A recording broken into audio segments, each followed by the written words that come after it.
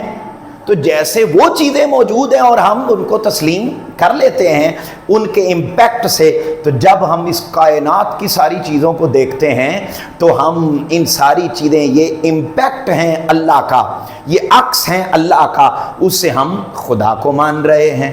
تو عزیز طلبہ و طالبات، یہاں پر ہم بات کر رہے ہیں انسانی فطرت، یعنی اب اس پہلے پوائنٹ میں اور جو پہلی آیت کا ترجمہ آپ کی بک میں لکھا ہوا ہے اس کے اندر یہ بات سمجھائی گئی ہے کہ آپ انسان کو چھوڑ دیں اور اس کی فطرت، اس کی نیچر، اس کی طبیعت میں آپ کو یہ چیز ملے گی کہ انسان خود بخود جب اس کائنات کی ساری چیزوں کو دیکھتا ہے تو اس کا دھیان اس کائنات کو بنانے والے کی طرف جاتا ہے۔ تو یعنی بنانے والا جو خدا ہے، اس کی تھاٹ، اس کا نظریہ، اس کی سوچ ہماری نیچر کے اندر موجود ہے۔ جیسے ہم کسی گھڑی کو دیکھتے ہیں تو فوری گھڑی بنانے والے کا خیال آتا ہے، جب ہم کسی عمارت کو دیکھتے ہیں تو عمارت بنانے والے کا خیال آتا ہے۔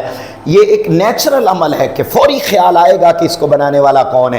ایسے ہی جب ہم اس کائنات کو دیکھتے ہیں، پہاڑوں کو دیکھتے ہیں، ستاروں کو دیکھتے ہیں، سیاروں کو دیکھتے ہیں، کائنات کے ساری کہکشاؤں کو دیکھتے ہیں، الغرض سولر سسٹمز کو دیکھتے ہیں، سورج کو دیکھتے ہیں، چاند کو دیکھتے ہیں، اور کائنات کی ساری چیزوں کو جب ہم دیکھتے ہیں تو ہمارا دھیان آٹومیٹیکلی خدا کے وجود کی طرف چلا جاتا ہے۔ تو عزیز طلبہ طالبات، اسی پر ایک آیت کا لکھا اور اس کا ترجمہ لکھا ہوا ہے، فَأَقِمْ وَجْهَكَ لِلَّذِينَ حَنِيفًا فِطْرَةَ اللَّهِ الَّتِي فَطَرَ النَّاسَ عَلَيْهَا، اور تو آپ اپنا رخ یکسوئی کے ساتھ دین پر قائم رکھیں۔ ٹھیک ہے، نمبر 2، یہی اللہ کی وہ فطرت ہے جس پر اس نے لوگوں کو پیدا کیا، یعنی اللہ نے لوگوں کو اسی فطرت پر پیدا کیا ہے کہ وہ دین پر قائم رہیں، یعنی اللہ کو ایک مانیں۔ جب یہ آیت ہو گئی تو اس کے بعد آپ اگلے پیج پر آگئے، اور جہاں اگلا ارشاد باری تعالیٰ لکھا ہوا ہے وہاں پر آپ ہیڈنگ لکھیں گے تخلیق کائنات اور وجود باری تعالیٰ۔ یہ بھی اسی سے ملتی جلتی بات ہے، تخلیق کائنات اور وجود باری تعالیٰ۔ اب اگلی چیز ہے تخلیق کائنات اور وجود باری تعالیٰ۔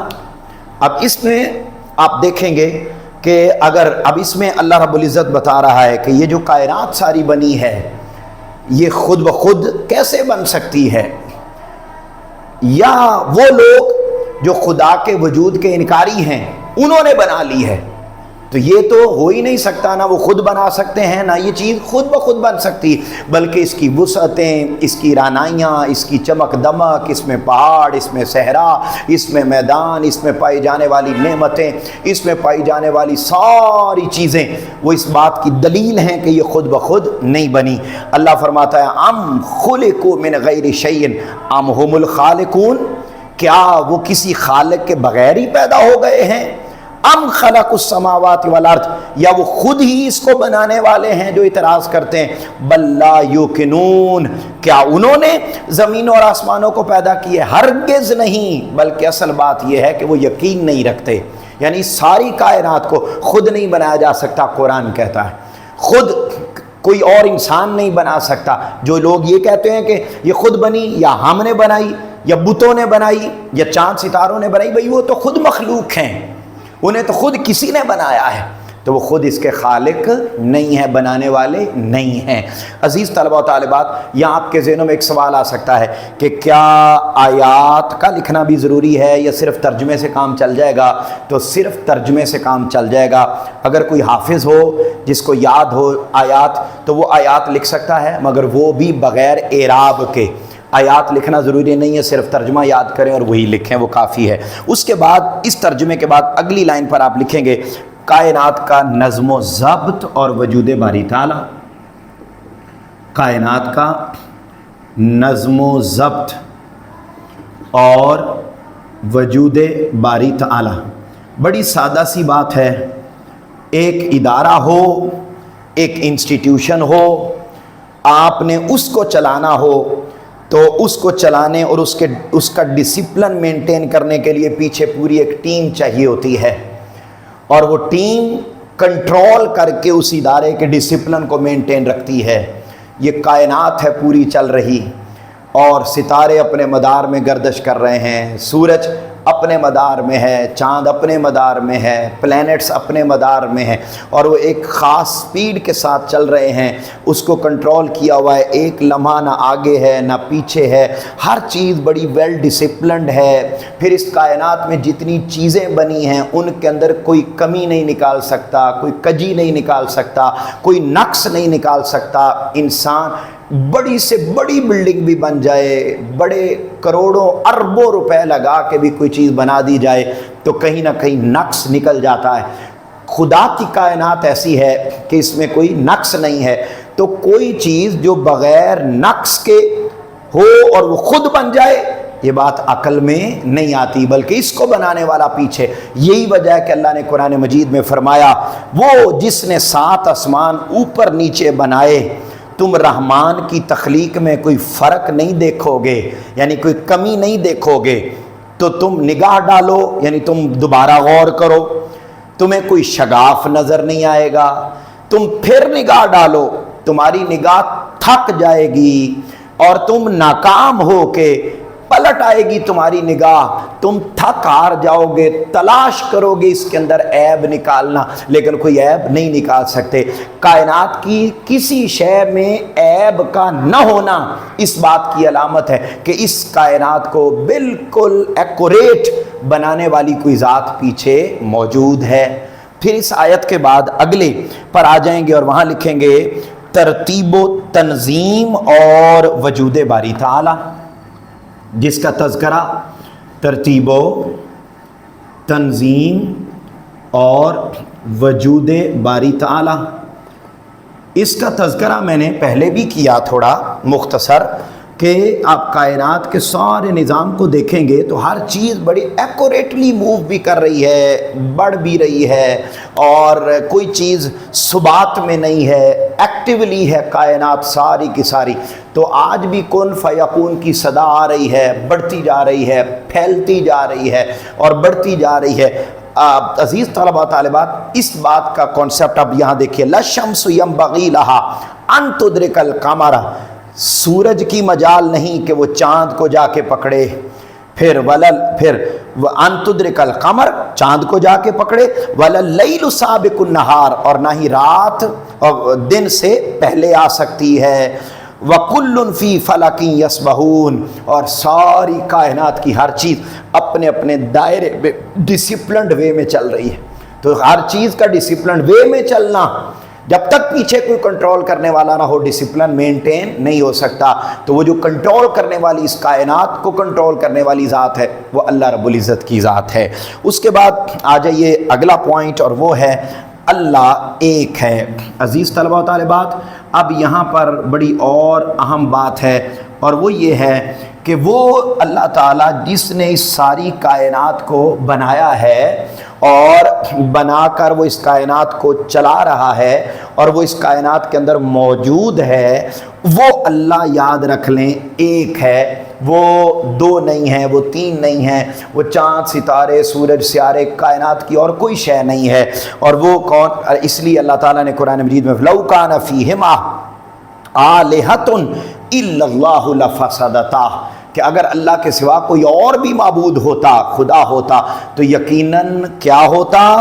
یہ سارا نظام کائنات کا درہم برہم ہو جاتا، ان میں آپس میں لڑائی جھگڑے ہو جاتے۔ ایک کہتا میں نے سورج مشرق سے نکالنا ہے، ایک کہتا مغرب سے نکالنا ہے، ایک کہتا زمین کو ساکن رکھنا ہے، ایک کہتا نہیں اس کو موو کرنا ہے، تو کائنات کا نظام ہی نہ چل سکتا۔ لہٰذا وہ خدا جو ایگزسٹ کرتا ہے، اس خدا کی شان یہ ہے کہ وہ ایک ہے۔ اس کے بعد جہاں یہ آیت کا ترجمہ ختم ہوتا ہے تو پیج نمبر 14 کی جو لاسٹ لائن ہے اس میں آپ ہیڈنگ لکھیں گے اگلا پوائنٹ، اور وہ ہے انسانی وجود اور وجود باری تعالی، اور وجود باری تعالی۔